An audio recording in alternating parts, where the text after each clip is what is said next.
Hello all, my name is Adira and I am an optometrist, and today I am going to discuss with an important matter that is called cataract or തിമിരം. So nowadays പല ആൾക്കാർക്കും അറിയില്ല എന്താണ് തിമിരം, എന്താണ് cataract എന്ന്. അപ്പോൾ അതിനെ പറ്റിച്ച് ഒരു ഔട്ട്ലൈൻ തരാണ് ഇന്നത്തെ വീഡിയോ ഞാൻ വിചാരിച്ചിരിക്കുന്നത്. So first of all cataract അല്ലെങ്കിൽ തിമിരം ഉദ്ദേശിക്കുന്നത് നമ്മുടെ കണ്ണിന് ഒരു ക്യാമറയായിട്ട് സങ്കല്പിക്കുക. നമ്മുടെ ക്യാമറയ്ക്ക് എന്താ നോർമലി ഒരു ലെൻസ് ഉണ്ടല്ലോ, അതുപോലെ തന്നെ നമ്മുടെ കണ്ണിനും ഒരു ലെൻസ് ഉണ്ട്. അപ്പോൾ ഈ ലെൻസിൻ്റെ സുതാര്യത അല്ലെങ്കിൽ ട്രാൻസ്പാരൻസി നഷ്ടപ്പെട്ടുണ്ടാകുന്ന അവസ്ഥയ്ക്ക് വിളിക്കുന്ന പേരാണ് കാറ്ററാക്ട്.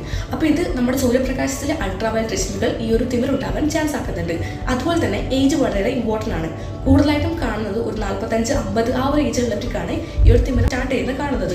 പക്ഷെ എന്നാൽ പോലും വളരെ അപൂർവമായിട്ട് കുട്ടികളിൽ ജന്മന അല്ലെങ്കിൽ ചെറിയൊരു പ്രായത്തിൽ തന്നെ ഇത് കാണപ്പെടുന്നുണ്ട്. ഈ സ്റ്റീറോയിഡ് അതുപോലെ തന്നെ മരുന്നുകളുടെ തീവ്രമായ ഉപയോഗം കാരണം ഈ ഒരു കാറ്ററാക്ട് ഉണ്ടാവാൻ ചാൻസ് ഉണ്ട്. ഈ ഷുഗറിന്, പ്രഷർ, അതുപോലെ തന്നെ ത്വക്ക് സംബന്ധമായ രോഗങ്ങൾ, വാദം അല്ലെങ്കിൽ ആർത്രൈറ്റിസ്, ഇതൊക്കെ ഉള്ളവരിൽ ഈ ഒരു തിമിരത്തിന്റെ ചാൻസ് വർദ്ധിപ്പിക്കാൻ കാരണമാവുന്നുണ്ട്. കണ്ണിലുണ്ടാകുന്ന ശക്തമായ ആഘാതങ്ങളും ക്ഷതങ്ങളും ഒക്കെ ഈ ഒരു തിമിരം ഉണ്ടാകാനുള്ള ചാൻസ് കൂട്ടുന്നുണ്ട്. കണ്ണിലുണ്ടാകുന്ന അസുഖങ്ങളായ uveitis, glaucoma, diabetic retinopathy, retinitis pigmentosa പോലുള്ള അസുഖങ്ങളുള്ളവർക്കും ഈ ഒരു തിമിരത്തിന്റെ ചാൻസ് വർദ്ധിപ്പിക്കുന്നുണ്ട്. പുകവലിയും അതുപോലെ തന്നെ മദ്യപാനവും തിമിരം ഉണ്ടാക്കാൻ ചാൻസ് കൂടുന്നുണ്ട്.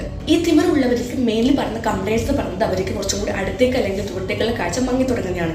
അപ്പം ഇത്തരത്തിലുള്ള ബുദ്ധിമുട്ടുള്ളവർക്ക് ചെറിയ ചെറിയ പ്രശ്നങ്ങൾ നമ്മൾ കണ്ടു തുടങ്ങുന്നുണ്ടെങ്കിൽ പെട്ടെന്ന് തന്നെ തൊട്ടടുത്തുള്ള ഹോസ്പിറ്റലിൽ പോയിട്ട് കൺസൾട്ട് ചെയ്യേണ്ടതാണ്. തുടക്കത്തിൽ തന്നെ നമ്മൾ കൺസൾട്ട് ചെയ്ത് കഴിഞ്ഞാലുള്ള ഗുണം എന്ന് വെച്ചാൽ അവർക്ക് പെട്ടെന്ന് തന്നെ ഡയഗ്നോസ് ചെയ്യാനും അതുപോലെ തന്നെ അതിനുള്ള ട്രീറ്റ്മെൻറ്റ് ഓപ്ഷൻസ് കുറച്ചും കൂടി എളുപ്പത്തിൽ തന്നെ അവർക്ക് മനസ്സിലാക്കാൻ പറ്റുന്നതാണ്. നമ്മുടെ ഈ കാറ്ററാക്ടിൻ്റെ സ്റ്റാർട്ടിങ് സ്റ്റേജിലൊന്നും ഒരിക്കലും സർജറി കാര്യങ്ങളൊന്നും ചെയ്യില്ല. അതിനുള്ള ട്രീറ്റ്മെൻറ്റ് ഓപ്ഷൻസ് കാര്യങ്ങളൊക്കെ പറയത്തുള്ളൂ. പക്ഷേങ്കിൽ ഇതിൻ്റെ മെച്ചുവേഷൻ സ്റ്റേജ് അനുസരിച്ചാണ് നമ്മൾ സർജറി കാര്യങ്ങളൊക്കെ പറയുക. അപ്പം ഇങ്ങനെയുള്ള ബുദ്ധിമുട്ടുകൾ ആർക്കെങ്കിലും പ്രശ്നങ്ങൾ അനുഭവിക്കുന്നുണ്ടെങ്കിൽ ജസ്റ്റ് തൊട്ടടുത്തുള്ള ഹോസ്പിറ്റലിൽ ഒന്ന് വിസിറ്റ് ചെയ്യുക. അപ്പോൾ അത്രയും ഇന്നത്തെ വീഡിയോയിൽ ടാറ്റാ.